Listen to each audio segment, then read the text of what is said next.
Hi everyone, welcome to the Wooden Slice Ornament class. So I brought you here today to show you a bunch of different styles of this ornament that you can make at home. This one I'm showing you first is Joy. So I used black chalk paint for this, let it dry, and then I used a pencil to get the letters just right.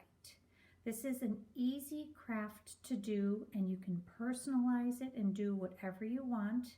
Biggest tip I would say is use pencil first. Make sure you can get the word on the ornament, and nice and slow and steady. This one has a paint pen that I used, but I find that the paint pen was actually very hard to control. It's almost just as easy to use a Sharpie. So you're going to get the wooden slice ornament, you have the burlap string, and you have a little piece of ribbon. Feel free to use another ribbon that you have at home. And let me show you some more samples that I made so you can get lots of ideas. So the other one that I used the black chalk paint with is this one right here. So instead of using a large print, I did a cursive, and again I used the paint pen.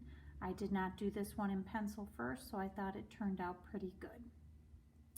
This little checked ribbon that I gave you is very easy to manipulate. It can fold it however you want, and to get it to stay in place, I actually used a little bit of a glue stick just to glue the ends right to the ornament, and then I tied the ribbon through it. So these are two samples of black chalk paint. I also did a white cream colored chalk paint. That one's right here, and used a little bit of Sharpie for this one. So I just wrote Very Merry.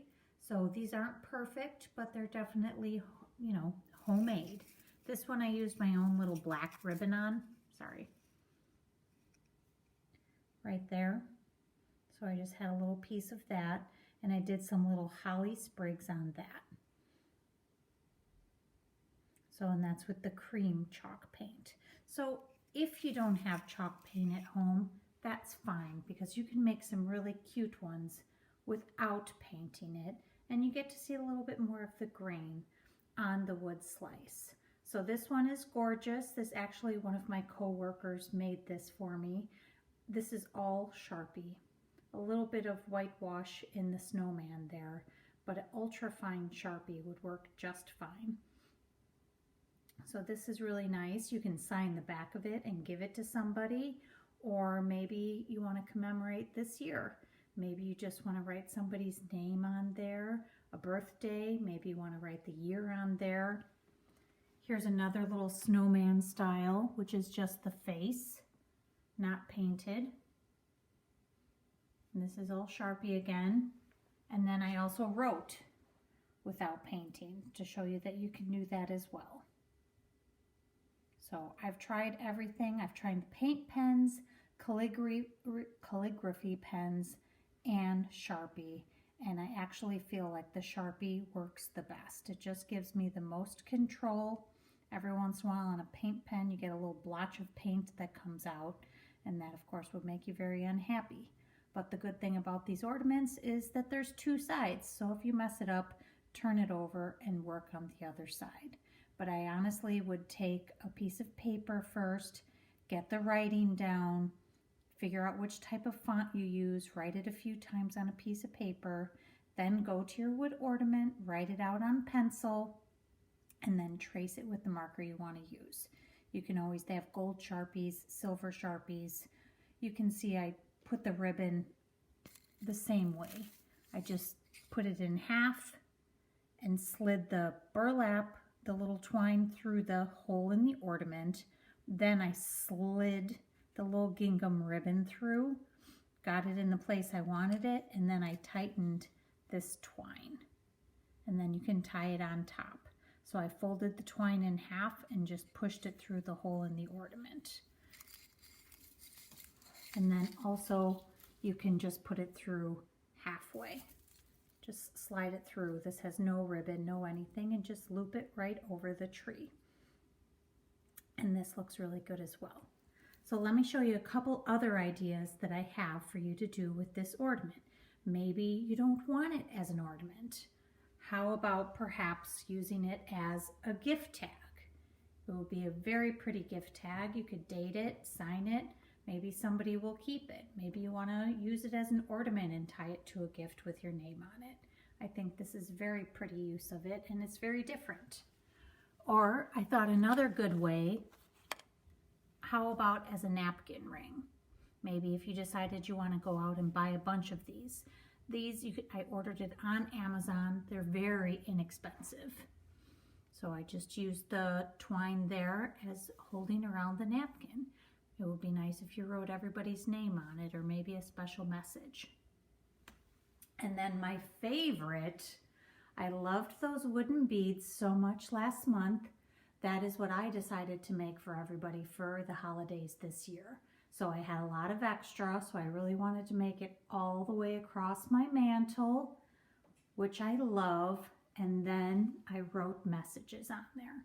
So I decided to use a sort of Ray Dunn style writing, and I wrote merry and bright. So I just love the way it came out. So I still did the tassels and everything like I showed you in last month's video. But obviously this is a lot longer. But since I had so many extra, I only had a few gifts to make.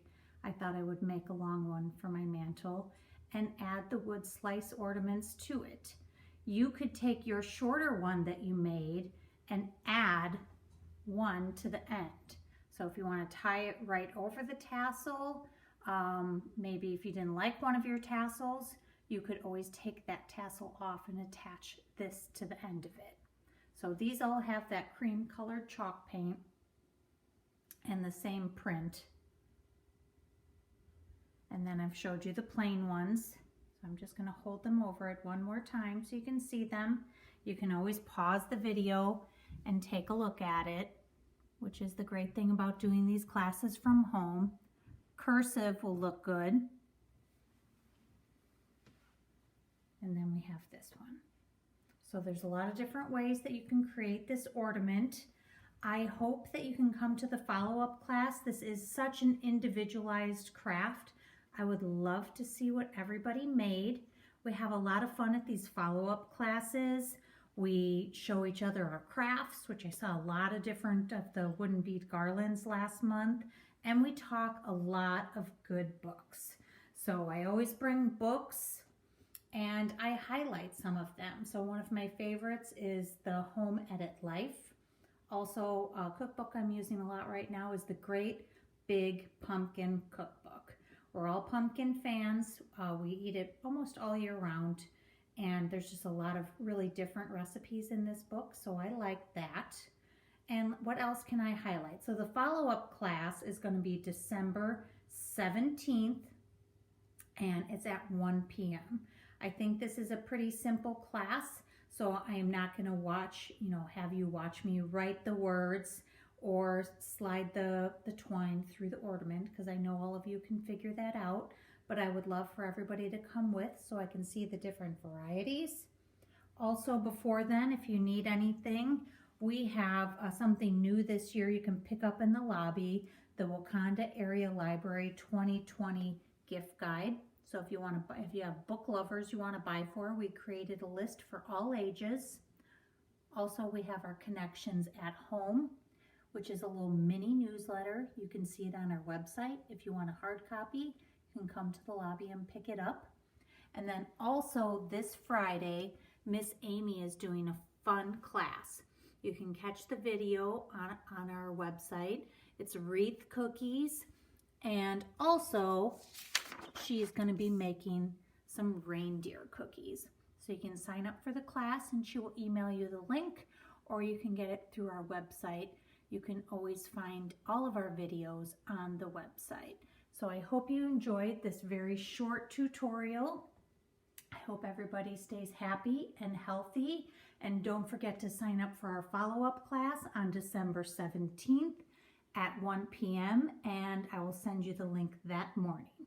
And this is going to be available all week, the week of the 7th. So you can come in starting Monday the 7th. I usually have them up in the lobby until about the 13th. So don't worry if you can't make it on the first day, or if you see the video and you haven't come in yet. I usually do not contact anybody on the wait list until about a week and a half later, but the class already is full, so I know everybody is waiting with anticipation to get this. So I hope you enjoy it as much as I did, and I will see you at the follow-up class. And also I will be revealing our January craft at the follow-up class. See you there. Bye now.